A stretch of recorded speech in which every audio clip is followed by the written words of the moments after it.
Semana passada, nós falávamos sobre nosso amado Jesus. E nós nos lembramos de muitos personagens da Bíblia que caminharam ao lado de Jesus, que experimentaram o poder de Deus de uma maneira extraordinária, mas que parece que nunca foram transformados. A gente estava cantando desse amor que é tão tremendo, tão violento, que ele invade a nossa vida. E parece que essas pessoas conviveram com um Deus poderoso e não tiveram uma transformação em suas vidas. Então nós vimos várias personagens que tiveram esse tipo de experiência, desde o povo de Israel até pessoas que conviveram com Jesus. Para a gente terminar, lembrando da história de Tomé, não é? Que mesmo diante do testemunho do colégio apostólico, dos outros 10 apóstolos, de Maria Madalena, de outras pessoas que tinham visto Jesus, ele insistia: eu só vou acreditar se eu colocar o dedo na ferida de Jesus. Isso é um perigo para nós, porque eu e você podemos caminhar muito próximo do poder de Deus, caminhar próximo de Deus. Já está tanto tempo na igreja, tantos anos na igreja, que isso parece uma coisa tão cotidiana. Nós que somos casados, né? Lembramos do casamento que cai na rotina. A gente está tão acostumado com essa outra pessoa que a gente já não tem mais paixão por ela. Conhece casamento assim? Quais relacionamentos que se perdeu o encanto pelo outro? A gente corre o perigo de, na nossa vida cristã, no nosso relacionamento com Deus, cair nesse tipo de rotina que apaga o encantamento, que apaga a paixão, que nos distrai daquilo que é verdadeiro na vida das pessoas. Você vai se lembrar, então, que Tomé precisava ter um encontro pessoal com Cristo. E quando ele falou, eu só vou crer se eu tocar nas feridas de Jesus, eu estou propondo a você que também chegue para Jesus e fale assim: eu preciso disso na minha vida. Quando eu via alguns missionários, quando eu via pregadores com uma paixão tremenda no seu coração, e quando eles começavam a pregar, eu falei: eu preciso disso na minha vida, eu quero isso para mim. E aí a gente vai para Deus e corre a Deus e necessita dessa bênção e luta com Deus até ser alcançado por esse amor, até que ele se apresente para nós, como ele se apresentou para Tomé, como ele se apresentou para Gideão, como ele se apresentou para Moisés, como ele se apresentou para Daniel, como ele se apresentou para Sadraque, Mesaque e Abidnego, como ele entrou no caminho de Paulo, no caminho de Damasco. Ele se apresenta, ele é um Deus vivo. E às vezes nós cantamos que o nosso Deus é vivo, poderoso, mas nós temos medo do que Ele pode fazer conosco, nós temos receio, nós temos ainda uma incredulidade que domina o nosso coração, de tal maneira que a gente não percebe o que Deus está fazendo. Nosso amado Jesus, precisamos ter um relacionamento com Ele, que nós caímos de joelho diante dEle e dizemos: Senhor meu, Deus meu, todas as minhas resistências foram retiradas, foram vencidas, agora eu enxergo quem é Jesus, e a partir daqui eu vou poder caminhar uma maneira diferente diante do Senhor. É o mínimo, isso é o começo da vida cristã, quando nós temos essa visão desse Jesus que nos faz cair diante dEle, da grandeza dEle, do poder dEle. Como eu já disse, imagine se você, eu estou pensando aqui uma coisa muito boba, mas imagine se você de repente encontrasse com alguém que você viu morrer, participou do velório, viu ser enterrado, daqui a pouco a pessoa aparece viva na tua frente. Eu sei que muitos sairiam correndo, não é? Mas aqueles homens experimentaram isso. Eles viram Jesus, o sangue correr, tiraram da cruz, sepultaram, lacraram uma pedra, colocaram soldados ali na porta, e de repente, com as portas fechadas, Jesus entra. E aí eles falam: esse negócio aqui é doido, como diz alguém, porque Jesus é poderoso, e nós precisamos no mínimo disso.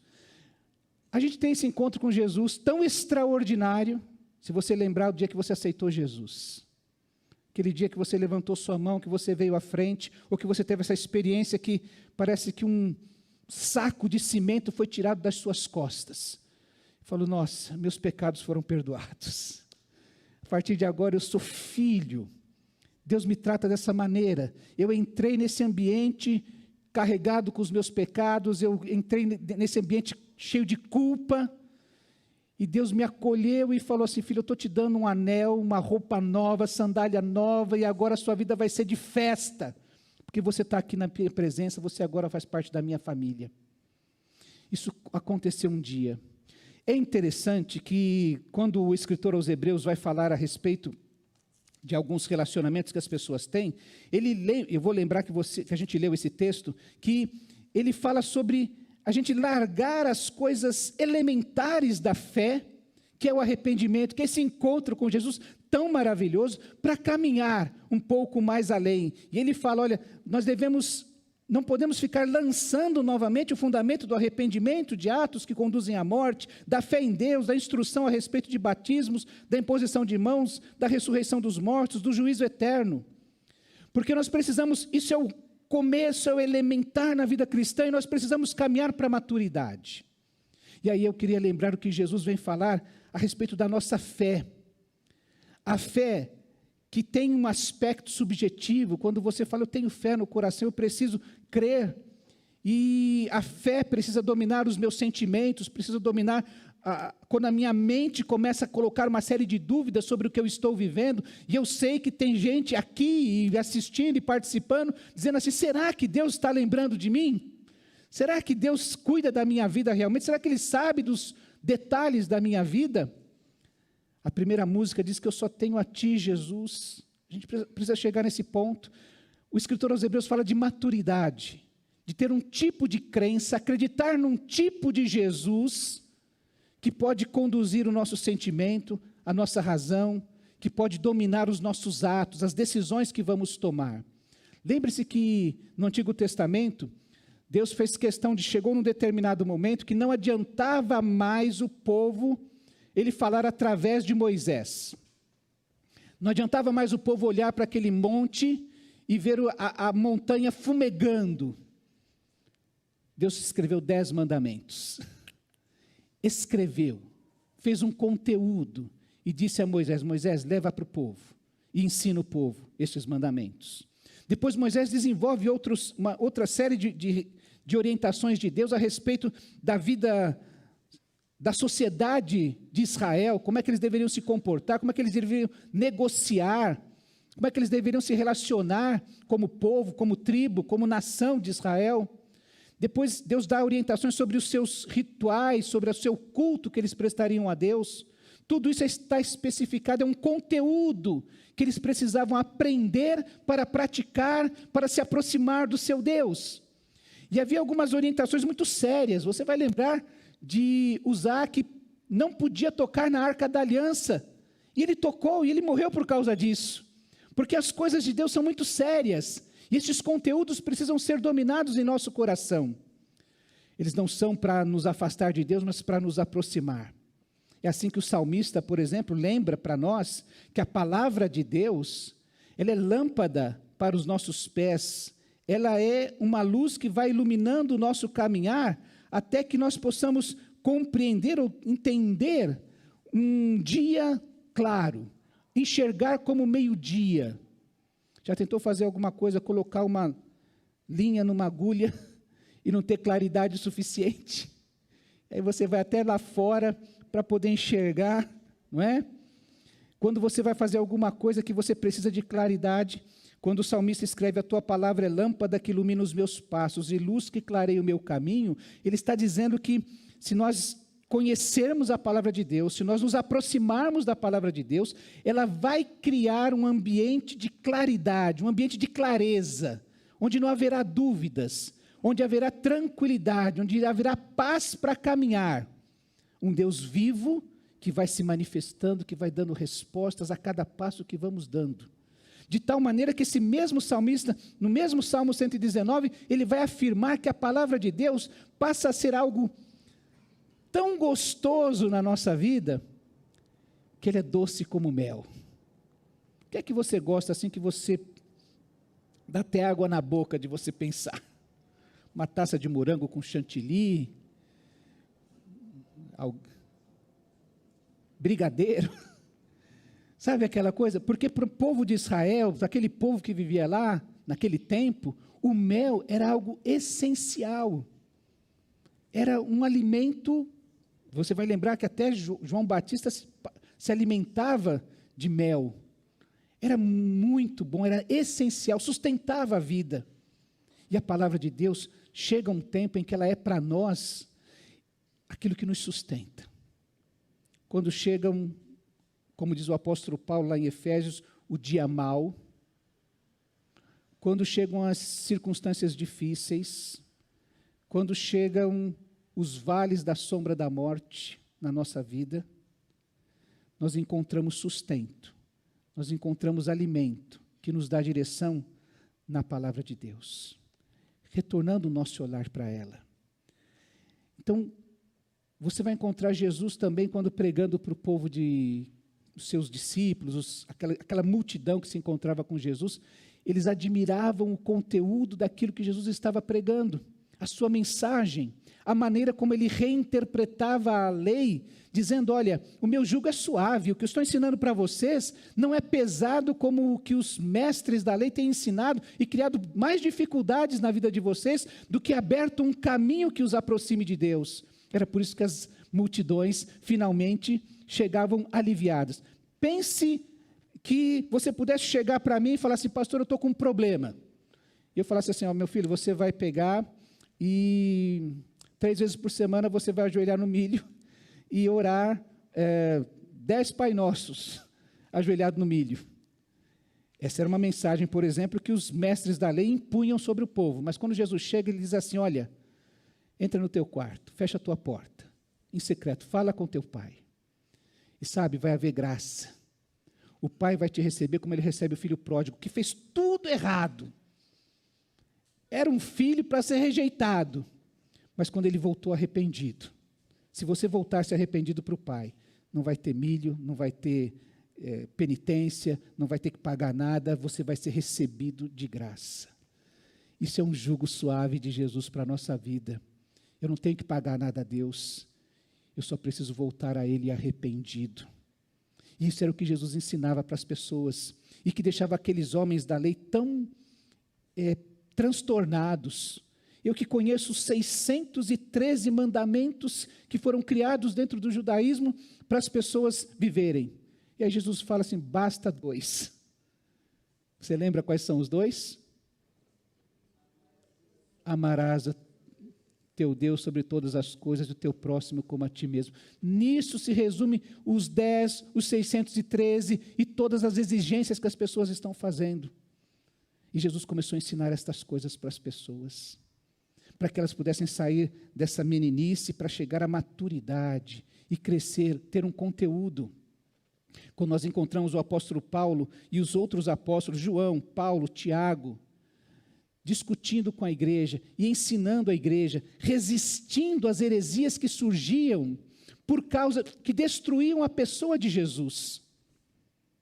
Quando João tem que resistir à ideia de que Jesus não veio ao mundo, não foi uma pessoa de verdade, não foi um Deus encarnado, João resiste a isso e é preciso que as pessoas entendam que esta é a verdade, que elas precisam ter esta fé para estar próximos de Deus. Quem não tem essa fé não é dos nossos, é assim que João trata isso. É preciso compreender este conteúdo para que essa verdade domine o nosso coração.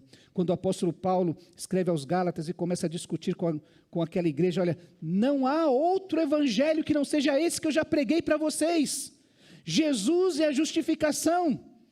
E a justificação é dada simplesmente pela fé. Nós cremos naquilo que Deus fez por nós. Não temos nada a oferecer, não temos nada a fazer, senão aceitar esta verdade do que Deus fez por nós. E Paulo resiste aos judaizantes daquela igreja, dizendo, não há outro evangelho, o conteúdo é esse, não tem que se acrescentar nada.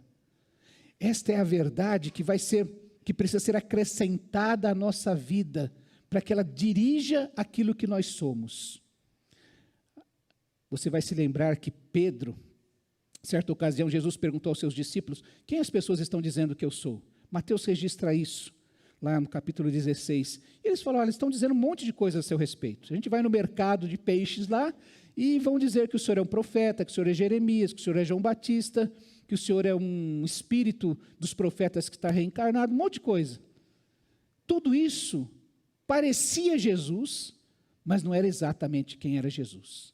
Estava sempre aquém de quem Jesus de fato era. E é quando Pedro faz a afirmação, ele vocaliza, não é apenas vocalizar, é que ele compreendeu, porque Jesus diz que isso foi uma revelação que o Pai deu para Pedro. Pedro entendeu que aquele homem que estava na frente dele, que comia peixe, que andava nas ruas empoeiradas, que entrava na casa dele, aquele ser que estava ali era o Cristo, o Filho do Deus vivo. E quando ele fala Cristo, ele se remete a tudo que o Antigo Testamento prometia, apontava. Os profetas falavam deste servo sofredor, deste homem que vai tomar sobre si as nossas enfermidades e vai curar, e vai nos restaurar, vai restaurar o reino a Israel, vai nos trazer de volta para Deus. Quando Pedro compreendeu isso, Jesus disse, você é um bem-aventurado, que feliz que você é, Simão Pedro, porque você compreendeu esta verdade. Paulo, quando escreve aos Coríntios, também vai falar a mesma coisa para aquela igreja. Olha, ninguém pode dizer Jesus Cristo é o Senhor, se não for movido pelo Espírito Santo. Não é vocalizar, Jesus Cristo é o Senhor. Eu sei que hoje parece um slogan de alguma loja, não é? Não é simplesmente repetir uma frase. Você vai se lembrar que os filhos de Seva eram um grupo de pessoas que eram exorcistas na época da igreja primitiva, e que eles falavam assim, eu te expulso por nome de Jesus, porque eles achavam que a palavra Jesus tinha algum poder em si, mas eles tomaram uma surra dos demônios. Falaram, eu conheço Paulo, mas vocês eu não conheço, porque não basta falar o nome, a palavra Jesus, é preciso ser movido pelo Espírito, ter uma experiência com este Jesus, que é com essa pessoa que é chamada de Jesus.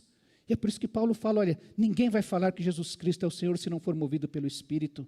É o Espírito que convence a pessoa do pecado, da justiça e do juízo. É a pessoa que desvenda as pessoas. Quem é Jesus? É mais do que esse ser, aquela pessoa que está pendurada na cruz, no crucifixo. Ele é o Senhor do universo, Ele é o próprio Deus que é encarnado. Essas verdades precisam dominar o nosso coração. É um conteúdo da fé. E é por isso que a gente fala sempre, as pessoas, eu acredito em Jesus, eu creio em Deus. Que Deus que você crê? Existem outras distorções que falam que Jesus, por exemplo, não é o Filho de Deus, Ele não é o próprio Deus. Ele é um homem muito bom. Hoje você vai encontrar pessoas que passam pelas ruas falando a respeito disso. E falam de Jesus é um homem maravilhoso, acima da média, diferenciado, mas ele não é o Filho de Deus unigênito. Ele não é o próprio Deus encarnado. E aí você fala, então a gente não está falando do mesmo Jesus. Essa é a verdade. Esse conteúdo precisa ser dominado no nosso coração. Essa crença que vai dominar o nosso coração e que vai dirigir a nossa vida. É por isso que o apóstolo Paulo, mesmo perseguido, diz, não tem outro evangelho. É este conteúdo. E é este conteúdo que vai fazer a gente ter essa percepção, como o apóstolo Paulo fala, de perceber as pequenas distorções, as heresias que vão surgindo e que vão distorcendo a nossa fé em Cristo Jesus e que fazem-nos correr o perigo de nos afastar do próprio Deus, de estar tão próximo como Tomé e ser incrédulo. Tão próximo de Deus e ser incrédulo. Cantar os cânticos que cantamos e continuar incrédulo. Precisamos ter esta fé, o nosso amado Jesus nos conduz a uma crença, a uma verdade, que Ele conduziu o Espírito a fazer estes homens registrarem nas páginas da Bíblia esta verdade. Se nós seguirmos a Jesus, Ele vai nos conduzir a este livro. Se formos a este livro vai nos apontar para Jesus. Conhecer este Cristo, ter esta fé que nos move, não é apenas a fé na fé, não é a confissão positiva, mas é falar assim, o que Jesus fez está feito e é suficiente para mim. Talvez você possa, alguma vez, em alguma ocasião, sentir-se assim, cometi um pecado, fiz alguma coisa, tive um pensamento tão ruim, que você pode falar, será que Deus me perdoa? Ou você pensar assim, de novo, pisei na bola, na mesma coisa. E você fica assim com o coração pesaroso. E aí você precisa voltar, não para os seus sentimentos. Às vezes, já passou por um sentimento em que você diz assim, poxa, Edivaldo, de novo, meu. Dá até vergonha de chegar diante de Deus e de novo pedir perdão pelo mesmo pecado. E aí você precisa entender que essa verdade, que todos os meus pecados, até aqueles que eu tenho vergonha, aqueles que eu cometi de novo, foram cravados na cruz do Calvário. Não há mais nenhuma condenação, que se eu me arrepender, não importa se é a primeira, segunda, terceira ou centésima vez, mas se eu me arrepender e for a Deus, eu vou alcançar perdão da parte de Deus. E isso está escrito. Não depende dos meus sentimentos. Depende de eu crer num conteúdo, nesta crença, nesta fé. Foi assim que os apóstolos saíram pelo mundo, pregando o Evangelho de Cristo Jesus. Nós amamos esse Jesus. Ele é o nosso amado Senhor, Ele é o nosso amado Jesus. Porque tudo que Ele disse que era, Ele é. Tudo que Ele disse que Ele faria, Ele fez. E é por isso que nós continuamos afirmando as coisas que Ele ensinou. Você vai se lembrar que quando a gente estudou Tiago, por exemplo, Tiago, meio-irmão de Jesus, ele repete muitas coisas do que Jesus disse. Eles continuaram a afirmar os ensinos de Jesus. O nosso amado Jesus nos traz em torno de um conteúdo, de uma fé que é uma crença. Eu creio neste Jesus que fez estas coisas, porque a palavra de Deus diz isso. Então, quando a gente cai diante de Jesus, e é por isso que a gente precisa ler a Bíblia todo dia. Não tem que ser muito, mas tem que ser todo dia. Porque ela que vai dar direção para o nosso coração, ela que vai dar direção para os nossos sentimentos. Amanhã você vai acordar, segunda-feira, e tem gente que vai falar, segunda-feira, nossa, semana inteira, tem até umas tirinhas que falam isso, né? Que a segunda-feira a pessoa está caída, com dificuldade, e aí quarta-feira ela está quase sem esperança, até que vai chegando sexta-feira, sextou, aí que ela fica feliz, não é? Então, eu imagino que alguns crentes também acordem segunda-feira e digam assim, que vai ser uma semana difícil, vai ser complicado. Só que eu acho que a Amanda orou aqui falando assim, o Senhor é um Deus que prepara as coisas para nós enquanto nós dormimos, não é? Acho que ela orou isso exatamente. Isso é o que a Bíblia diz. Mas aí eu acordo segunda-feira e falo assim, esse dia que Deus preparou para mim, desculpa usar essa expressão, eu nunca tomei um porre, tá? Eu sou abstêmio. Mas tem gente que fala assim, né? Essa segunda-feira vai ser um porre. Eu já vi gente bêbada, né? Que está de porre. E aí você acorda, um crente acorda segunda-feira e fala isso, pensa isso. Mas esse foi o dia que o Senhor preparou. Este é o dia que o Senhor fez. Como é que eu vou lidar com esse dia dessa maneira? E tem que ser o contrário. É por isso que as pessoas falavam assim, olha, nem que seja para você tirar a sua papelzinho da caixinha de promessas, não é? Para você poder enfrentar o dia dominado, dirigido por essa palavra. Tem que ser o contrário. Não os meus sentimentos dominarem a minha vida, mas as verdades de Deus, objetivas da palavra de Deus, dominarem o meu caminhar, as minhas decisões. Por isso que a gente precisa cultivar, por isso que a gente precisa conhecer. E o desafio que eu quero fazer para você é sair das coisas elementares. Sair daquela ideia, daquilo que eu já falei, que aquece o nosso coração saber que nós somos perdoados dos nossos pecados. Aquece o nosso coração saber que eu, pela fé, tenho a salvação e que um dia eu estarei na presença de Deus. Isso aquece o nosso coração. Mas estas verdades precisam me fazer entender o nosso mundo. Hoje nós estávamos conversando sobre os problemas que a nossa sociedade está discutindo. A masculinidade tóxica, feminicídio, o feminismo, a depressão. Como é que você enfrenta esses problemas? Eu imagino que você conhece alguém, alguma mulher, que tem uns braços manchados. Você pode fazer como aqueles religiosos que passaram ao lado daquele homem que estava caído no caminho de Jericó.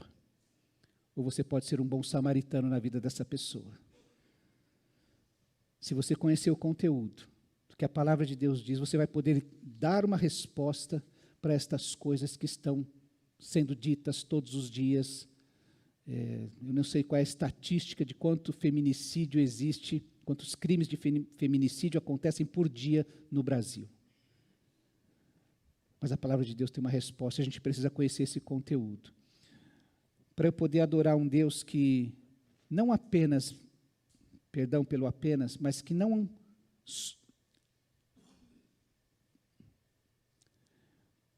Para poder contemplar um Deus que não apenas, no sentido de que começou a obra dele me salvando, mas um Deus que, por causa do que eu creio, do que ele é, do que ele faz, hoje transforma, seja o meu casamento, seja as finanças da minha vida, seja os meus relacionamentos. Esse Deus que abre o mar, que manda 10 pragas, que está na fornalha de fogo ardente, que aparece, ele quer transformar o meu coração. Às vezes eu tenho medo de falar, Senhor, quebranta. Quanta gente tem esse medo de falar assim, Senhor, quebranta, me transforma como Jesus. É através do conteúdo que Deus vai fazer isso. Eu quero convidar você exatamente a permitir que Deus comece a quebrantar você a partir deste conhecimento, desse aprofundamento na palavra de Deus, que revela quem é Jesus. Jesus se diz, eu sou o caminho, a verdade e a vida. Em Jesus, ele vai me levar para as páginas desse livro, e esse livro vai me levar a conhecê-lo mais. E eu vou me aproximar disso de tal maneira que, num instante, esta palavra se tornará doce como o mel. Não vai ser pesado para mim separar um tempo na minha vida, no meu dia, não sei se de manhã, de tarde, de noite, para me aproximar desta palavra, desta mensagem. Você vai lembrar que Paulo disse que a fé vem pelo ouvir, e ouvir a palavra, a mensagem deste livro que aponta para Jesus. A falta de fé, a fé frágil, a fé que é mais incredulidade, precisa se voltar para este livro. Eu quero encerrar contando a história de um amigo. E como eu falei, a gente tem tanto perigo de estar tão próximo do sagrado, que a gente não percebe o poder dele. E é um amigo meu que era pastor, é pastor até hoje. E que está lidando com a igreja, está lidando com pregar domingo, quarta-feira, cultos dos lares, casamentos e sepultamentos, e tudo, e nascimento, onde ele vai, ele tem que ministrar a palavra. Só que ele chegou num ponto que ele estava seco. Ele não tinha, ele falou assim, eu não sei, e como disse alguém para mim, eu leio e parece que não faz diferença alguma. Então ele entendeu que precisava se trancar. Parou, abriu mão da sua agenda e se trancou. E começou a olhar para esse livro, e estudar esse livro, e ler este livro, até que Deus pudesse clarear o seu olhar, mudar o seu sentimento, mudar a sua mente. E ele falou que depois de 2 dias, ele finalmente se levantou dali, pronto, renovado, transformado. Experimentou de novo aquela experiência, aquele sentimento do dia da sua salvação.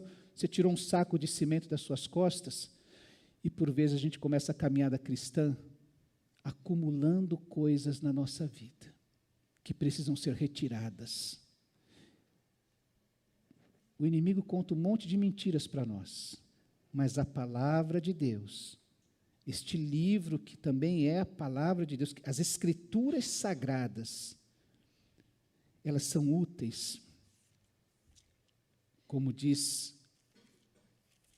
o apóstolo Paulo para para Timóteo, a Escritura é inspirada por Deus e ela se torna útil para o ensino, para a repreensão, para a correção e para a instrução na justiça, para que o homem de Deus seja apto e plenamente preparado para toda boa obra. E aí ele faz um apelo para Timóteo: na presença de Deus e de Cristo Jesus, que há de julgar os vivos e os mortos, por sua manifestação e por seu reino, eu o exorto solenemente. Pregue a palavra. Esteja preparado a tempo e fora de tempo, repreenda, corrija, exorte com toda paciência e doutrina. Haverá um tempo que não suportarão a sã doutrina, ao contrário, sentindo coceiras nos ouvidos, juntarão mestres para si mesmos, segundo seus próprios desejos. Eles se recusarão a dar ouvidos à verdade, e verdade aqui é o conteúdo que precisa ser ensinado, que precisa ser trazido para que traga correção, repreensão, ensino e instrução na justiça. Eles se recusarão a dar ouvidos à verdade, voltando-se para os mitos, para as histórias. Paulo vai falar, inclusive, que as histórias de velhas, que se tornaram lendas, se tornaram mitos na cabeça das pessoas. Você, porém, seja moderado em tudo, suporte os sofrimentos, faça a obra de um evangelista e cumpra plenamente o seu ministério. Prega a palavra, porque é ela, as Sagradas Escrituras, que vão trazer crescimento, maturidade, e que vão fazer você dizer assim: meu amado Jesus, eu amo por tudo que o Senhor fez, eu amo por tudo que o Senhor é, eu amo porque o Senhor é um Deus verdadeiro e transforma a nossa vida. Eu quero chamar você a atenção para que, através da palavra de Deus, do estudo da Bíblia, da meditação na palavra, do conhecimento da palavra, você possa se quedar, cair de joelhos diante de Jesus e falar, chamá-lo de meu amado. Permitir que o seu coração seja inclinado para Jesus. Que você se apaixone por Jesus. Que você faça que nem Tomé fez: meu Senhor, meu Deus. Não resta mais dúvidas, mais resistências. Eu queria convidar você, nesse momento, a orar, a falar com Deus e fazer uma pequena reflexão no seu coração.